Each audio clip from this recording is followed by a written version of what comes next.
Hello everyone, welcome to Watch Complications. I'm Brian, and I hope you are doing well given the current situation in the world with the virus and all, but I'm glad you could take time out of your day to join me for this episode. Please consider subscribing if you haven't, ring the bell if you want updates. Check out my website, watchcomplications.com, and visit me on Instagram at watch_complications.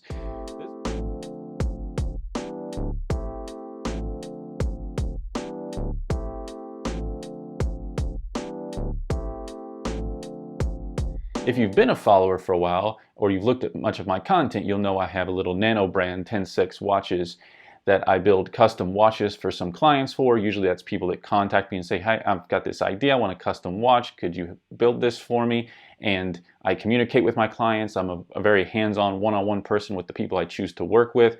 So I build watches for myself and for others, and I have a model called Glass. So in 10-6 watches, I've got a series called Glass, I've got a series called Wonderland, and I've got some other custom builds that I do. It's all on the website. Of course, I'll link to that. But I've got a series called Glass, which is just open face and back watches, and no dials, and very simplistic. And some people like that. There's so much horological watch snobbery out there, but people are free to like what they like, and for whatever reason. I'm sure myself in the past, or you right now, watch collecting is a journey. When people get into watches, maybe you appreciate the accessibility and lower cost of a Chinese mechanical watch, and maybe you like mid-tier stuff. We're going to look at a movement today. It's a Celeta, and it's maybe not in someone's eyes an ETA or an in-house caliber from some high-end company, but mid-tier watches, watch movements, watch companies. Somebody might appreciate those. I appreciate many of those myself. And then there's high-end horology, right? So you've got extreme design, innovation, art form, really, that goes into watch manufacturing. And that's really cool. And of course, I have a grail that I'm after, and you can go back and check out that series on the Armin. I'm going to call it my Armin Strom.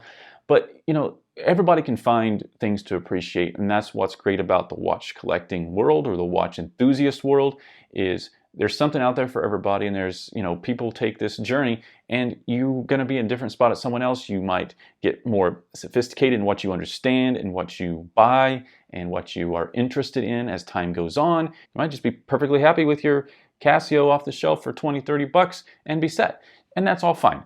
But anyway, the reason for me saying that is somebody may not appreciate the particular simplicity of a dialless watch that doesn't have anything particularly unique to it besides, the design aspect from, I want this type of case with this type of brushing or polishing, what strap, what hands are put on it, logo somewhere. Simple design, but this resonates with some people. Not going to resonate with everybody. I particularly like, I call it Glass 42, and I think you've probably seen this before. It's potential you've come across it before. So this is Glass 42. Looks like this. Again, simple, just no dial on there.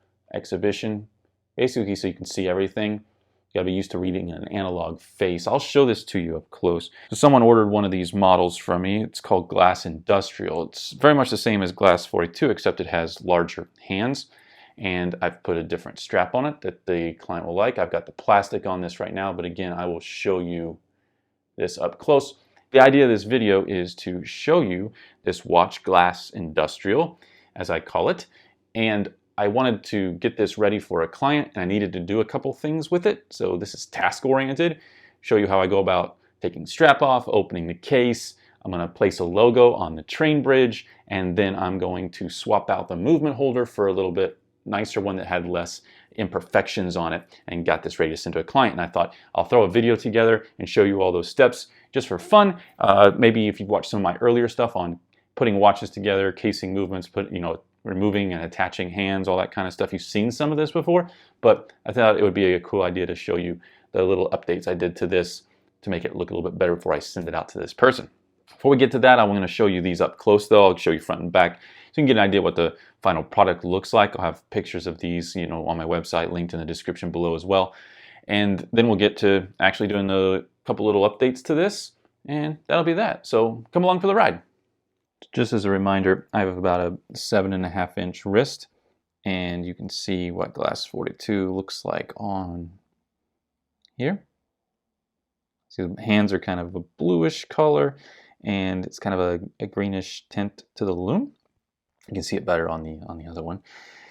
But let me take this off. This is on a Cardi silicone rubber strap. I'll put a link to that in the description below, along with the brown leather strap, tan color, on Glass Industrial. This is a Formosa strap. Both were got on Amazon. So Glass 42 is one, I actually wear this quite a bit. I've said that before. You've probably seen it before if you watch some of my other videos. And pretty simple. It's got a Saletta 210 movement in it. It's a hand wound. Okay. There you go. So the cases on these are 10 ATM, so good water resistance. The Saletta is about a 40-hour power reserve, 38, something like that. It's, you know, high quality Swiss movement. I call it high quality.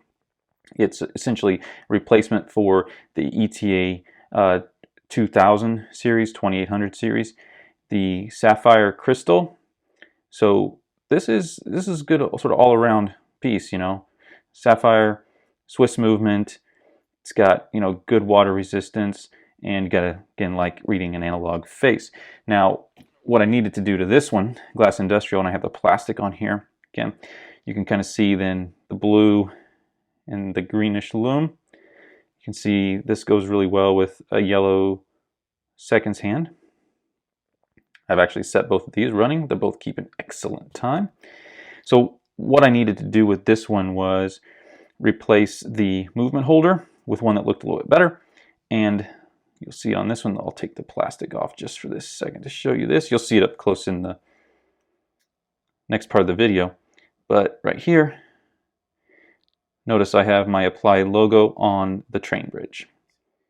I'm going to take the strap off first, then we're going to take the case back off. You can see this is an exhibition case back. The reason why I'm taking this apart before I send it to the customer is because the movement holder on the inside, these will have varying amounts of imperfections and stuff because they're usually hidden by the dial. But of course on these models there is no dial. So I have another case, similar model, just has a solid case back instead of the exhibition case back on it. And I got this not too long ago, and the movement holder that came with it is a little bit better, less imperfections than the one that I had originally put in this watch.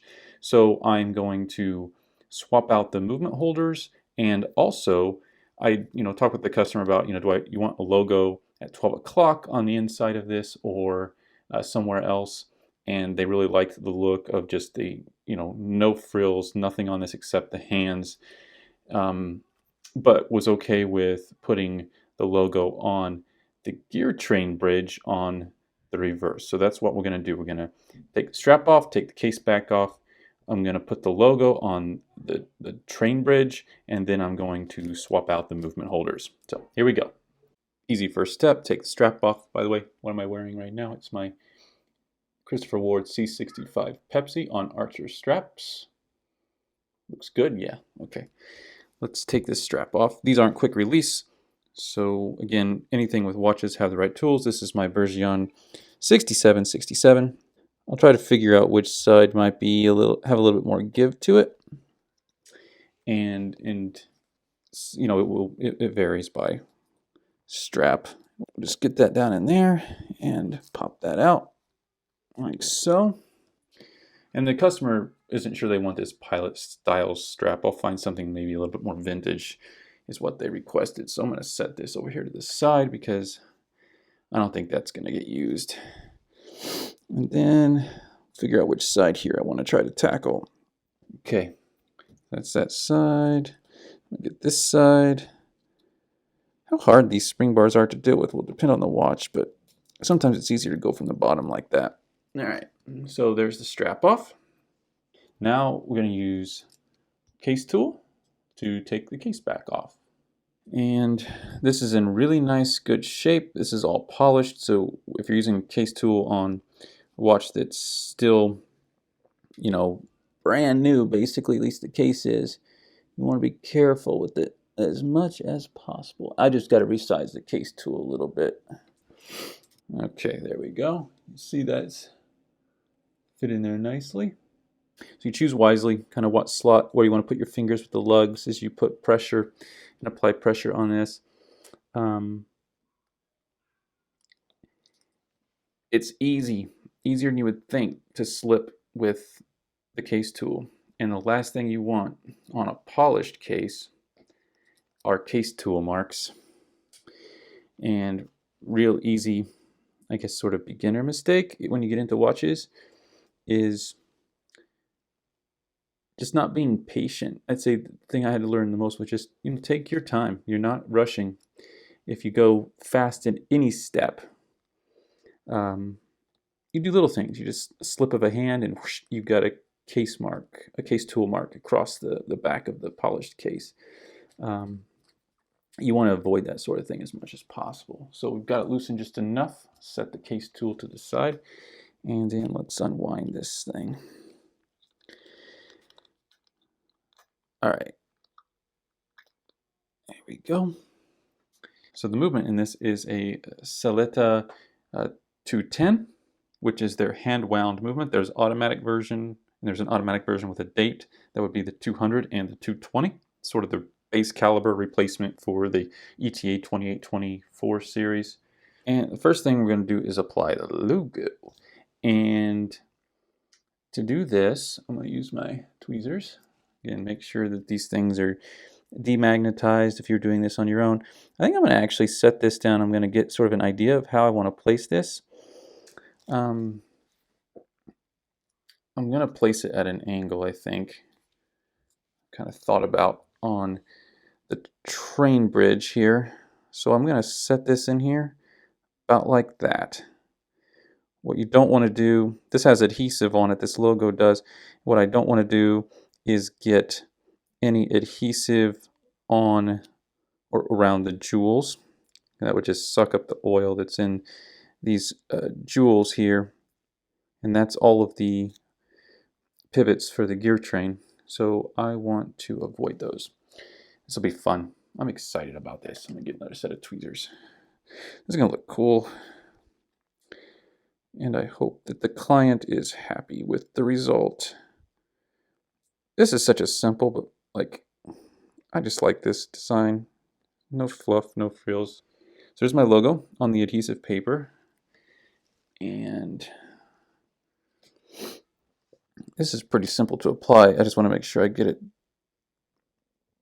where I want it to start with. Actually, I'm going to use a piece of pegwood here.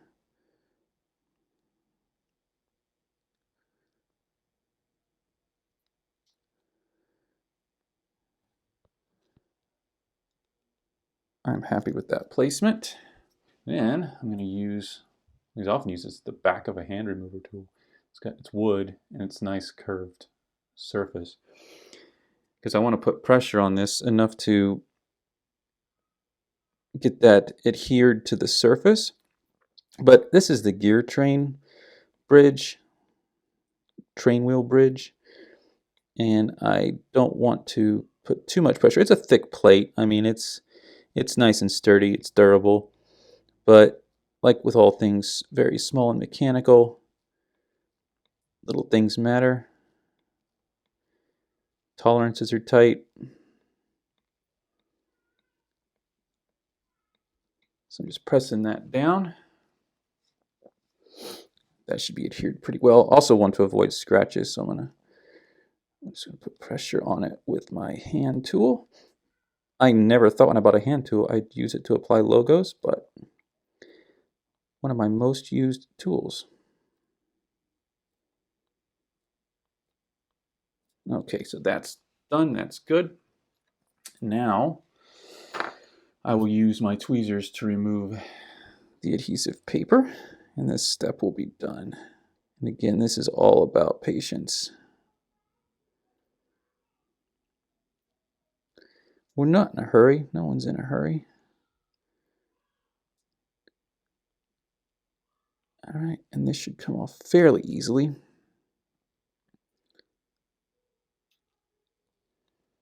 All right. And that looks pretty good. I wasn't sure how this would look. If it was me, I'd probably put the black one. I have these same logos in black metal, and these are laser etched at very fine tolerances, and they're cut out of little thin metal plates. And I have black ones. I think if it was me, I would like the black one, but this person wanted, this client wanted the silver one. Okay, so that's done. Now, next step is to swap out the movement holder, and that's going to require a couple things. One of the things we'll have to do is remove the stem and the casing screws. So let's do that. So you might notice that there's a black gasket. I'm gonna blow that out of its spot real quick. Don't worry, we'll put you back later. And when it comes to removing the stem, again, that's the thing we're going to do first, is I'm going to pull this out to the setting position, which is the safe position for removing the stem on these SWs. And there is a little slot, and I can zoom in a little bit here for you. And I'll show you this a little bit closer. You'll notice right here is the pin to remove the stem, and you don't want to use a needle, or with people getting into watches, one of the first things you want to do is you want to stick something sharp and pointy down in there. The slot is cut for a screwdriver of a particular size, and that particular size is the 100, which is the black, in terms of these sort of I'll call them micro screwdrivers. And again, get yourself a nice set. These are a Bergeon set. Just get the right tools, please. And this is cut at a size and in a way in which it's meant to receive this screwdriver. And so when you push this, it doesn't push too far. If you put something in there that's too small, sharp, and pointy, what you end up doing is screwing up the keyless works. It will happen 9 times out of 10 if you use the wrong thing. So don't do that. So again, easy to do if you use the right tool. Pull this out to the setting position, which is safe, and then just a little tap and it comes right out. No stress on any of the parts. Again, always using the right tools in the right way. All right, and then there are 2 case screws and that hold the movement to the holder, and there's one right here, see, and the other is right across from it over here. And that's really all there is. That's all it's holding this together. So I will take those off. Again, I'm going to use the right screwdriver. This 100 is too small for that. We got to go bigger. And if my memory serves me correctly, the best one to use here is the white. Always just trying to get the right size for the screws when you're doing anything with watches. So I've currently just left it in the case at the moment, but in a minute after I get these loosened, I'm going to move it over to a holder. So ease that a little bit. Now what I'm going to do is zoom out and show you what I'm doing. Got a movement holder here. And this is, again, meant to go with this particular movement, this holder. I'm going to set it down here like that. And that will fit in there just fine, like so. All right, I'm going to keep that case down, prevent dust from getting in there. All right, I want to point out the reason why I'm changing this movement holders. You can see some of the imperfections on these movement holders here, but I've got a much nicer one I'm going to replace it with. At least it looks visually nicer to me. So I'm going to crack this open. So yeah, this one is a little bit better. So we'll use it. So that's the one we're trading up for. Just want to basically give my customer the best of my stock, really, when it comes to this sort of thing. So what I'm going to do is I'm going to remove just one of the case screws and loosen it enough essentially that this drops out of the holder. And for that, I don't need to set it on anything in particular. I normally would, but it's a quick little fix. So you can see that dropped out pretty easily, and notice the case screws are still in here. Got the hands on there already. This movement's ready to go. Just got to drop it into the new holder. So I'll move that old one to the side. Again, wearing finger cots so that my human oils are not getting on the movement. And get this as close as possible to the correct position. So what I'm going to do is I'm just going to keep pressure on the front of this with my finger in a safe location. See, the stem is there at 3. I might need to adjust that just a hair, looks like. All right, flip that over. Normally I might use some sort of holder, but I'm just quickly replacing the case screw, so I'll just set it down in there like that. And then use my screwdriver. This is the white, this is the 140. And just sort of patiently, it'll fall. You get it in the right spot. Get it started. There we go. Slowly, patiently turn. And we are on our way. Get this tightened up just a little bit so it doesn't want to fall out. Okay, normally I would use a holder, but not really necessary this moment. Okay, so tighten up those screws. All right, there we go. Now I'm going to set this back in the case, where I will then tighten it up the rest of the way. But first I am going to use my air puffer and make sure it's nice and clean.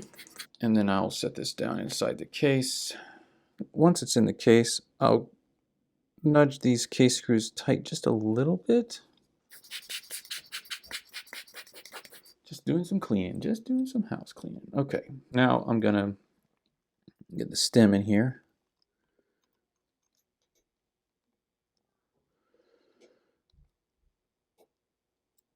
Okay.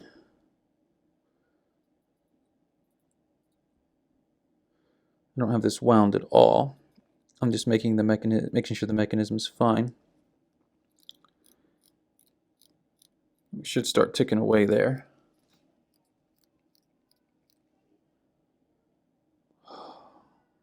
It's beautiful when you see mechanical movement come to life like that. All right, and now that I've got the stem in there and it's secured on that side, I'll do a final tighten of these case screws. Again, not something you want to over tighten like any screw inside of a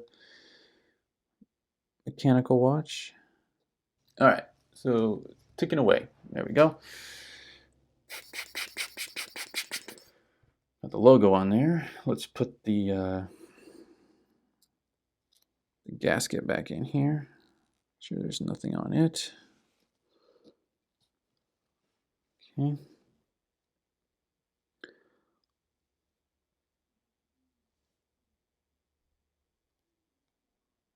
All right, and it's time to tighten this thing back up. Get it set down in there. Make sure the gasket's in place.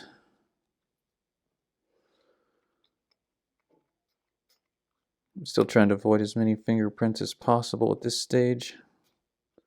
Beautiful. Okay. And then we go back to the case tool. And, you know, sometimes people will put a lot of time and energy into alignment of the slots, you know, with like 3, 6, 12, that sort of thing. I do a little bit, I guess, sometimes. Sometimes I do. Not always. I don't know that it matters that much. I mean, it's on the back of your wrist.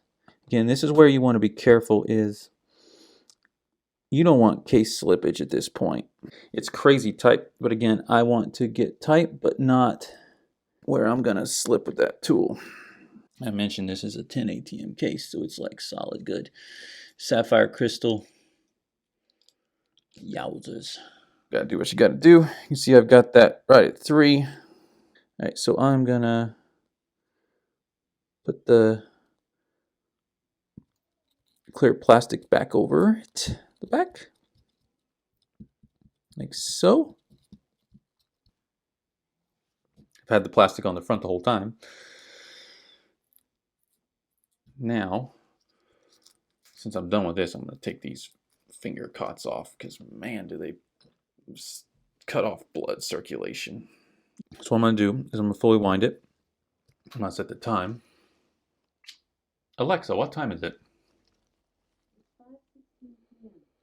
5:16. Okay, so we're down here. There we go. And I'll put this on the time graph for when it's done too, but here we go. That looks pretty good. I mean, let's get another look at that. The logo in there. That looks nice. Okay. I'll clean that up with, a cloth and get all those little fingerprints off of there before I send it to the person, obviously. Now I gotta figure out what strap I'm gonna put on it. As always, thank you for sticking around and watching. Hope you got something out of this. I guess you might call it like a how-to, a watchmakering video, something like that. But again, hope you got something out of it. If you want to know more, check out my website, watchcomplications.com. You can look more into this series or lots of the other content that I put there. Coming up very soon, next part of the video I'll have is a nice long extended review video. I like to do those sometimes, but there's one of those coming up on the Feynman one, so be watching for that. Well, if you want to be in the know about all things watch complications, then I recommend subscribing here. Maybe check out the blog and subscribe and get email updates there. Follow me on Instagram at watch_complications. I am Brian. Glad you could join me, and I'll see you soon.